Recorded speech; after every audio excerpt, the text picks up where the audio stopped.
In 1993, as part of my HND project at Plymouth College of Art and Design, I covered Plymouth First World AIDS Day. I bumped into Paul. He was young and HIV positive. It was at a time that very little was known about the virus.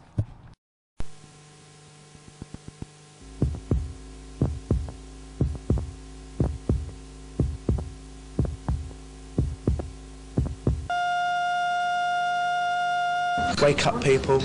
I'm young, do you know what I mean? And I have been for the last 3 years now.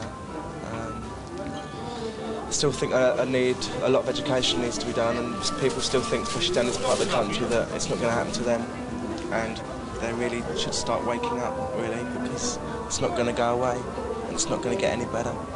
How did you find out that you'd actually got the virus? Well, it's back in 1990, I was quite ill in hospital. I had a thing called seroconversion, where your body sort of accepts the virus. It doesn't actually happen to everybody, but you come out with like rashes, spots, diarrhoea, piles, everything. I was in there for 2.5 weeks, and then after that I decided that I was going to go and get a test. And I did, and I didn't expect the outcome. I'm still in a sort of state of self-denial up to now, sort of coming to terms with it, because it's pretty frightening coming to terms with your death. When you're just starting out in life, it's pretty freaky. Did you, 3 years ago, did you think that this sort of thing could actually happen to you?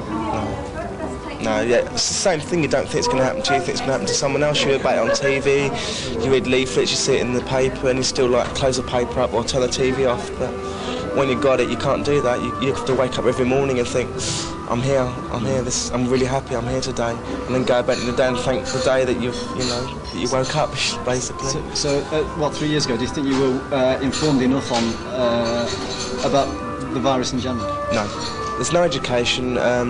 Only slowly over last year, I think education started coming up in schools, in colleges, and it's mostly down to the governors of the schools and the headmasters of schools that don't want it in, because they think it brings sexuality into it, and they're frightened to deal with sexuality. So it's just been in the background since the dawn of time, homosexuality, and they're still frightened to deal with it because it's something new, a separate issue.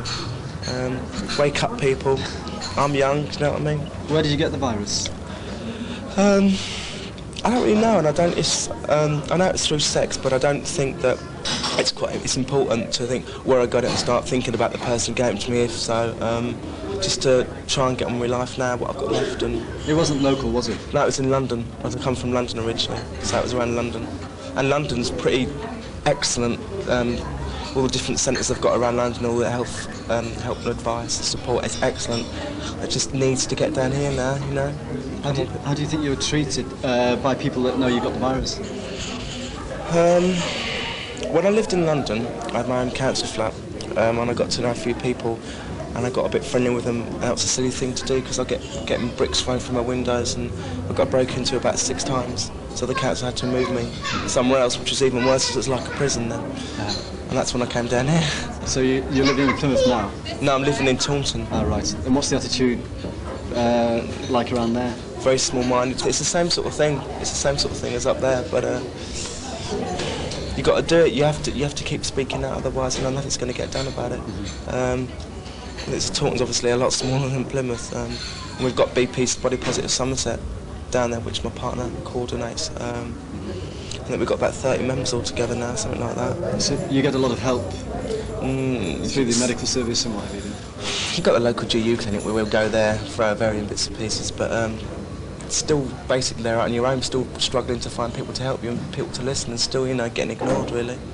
You're still active, or are you? Still active? In what sense? Well, the obvious sense, really. Oh God, yeah. Really? Oh God, yeah. I mean, just because you've got a disease doesn't mean you don't have to enjoy yourself. You've got to get on with life. You know what I mean? The idea is that it's like a pun enjoy, and maybe it sounds sick to you, but in a good way. Being positive is good for me, because it's shown me a great outlook of life, and it's made me aware of myself and getting to know me, which people don't do in life. They always run around being angry, run around for themselves, but get to know this person, which is a real person inside there, and get that person out. And stop being so angry all the time. Is there any clubs, gay clubs, or any clubs or anything in Taunton? Nothing in Somerset whatsoever. So you don't know a lot of people really that. Well, I was wondering if you went to the clubs, do you think that a lot of people are still going around blind to the fact that they could actually catch HIV or pass the HIV virus? I think people still think that it's not their problem, it's someone else's problem, and people like to shift blame. Everyone likes to do that. It's really easy to shift it onto someone else, so people still think they can go around doing it. Yeah. But, you know, I thought the same thing when I was 20. I thought it was okay to do that. I saw leaflets in pubs, but, you know, I didn't really want to read them. But I know now, and other people have got to know now, you know. Being young doesn't make you immune to HIV. Yeah. You know? Do you find, do you get ill often with it, or? Luckily, cross fingers, I haven't had nothing yet. But, you know, you never know. It can happen very quickly and very fast, and it can come. And I've got friends who have got PCP, which is pneumonia. I've had friends that have got KS, which is I can't even say it. It's a sort of a skin cancer, lesions and that on the skin. Cross fingers, but every time you get something come up that you don't know and you've never seen before, you panic. Yeah. Straight to the hospital. I've got this. What is this? You know, you sort of like know more than they do. Yeah. Because you're living with it, and they're sort of like trying to treat you the best way they know, but then, you know.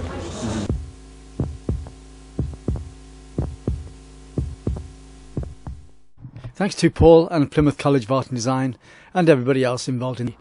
This has been a Chris Summerfield remastered production, 2017. You can contact me at ccsPhoto12@hotmail.com, and if you can help to sponsor my videos, you can PayPal me at ccsPhoto1@gmail.com. For sexual health information, contact Plymouth National Health Service or Plymouth Eddystone Trust.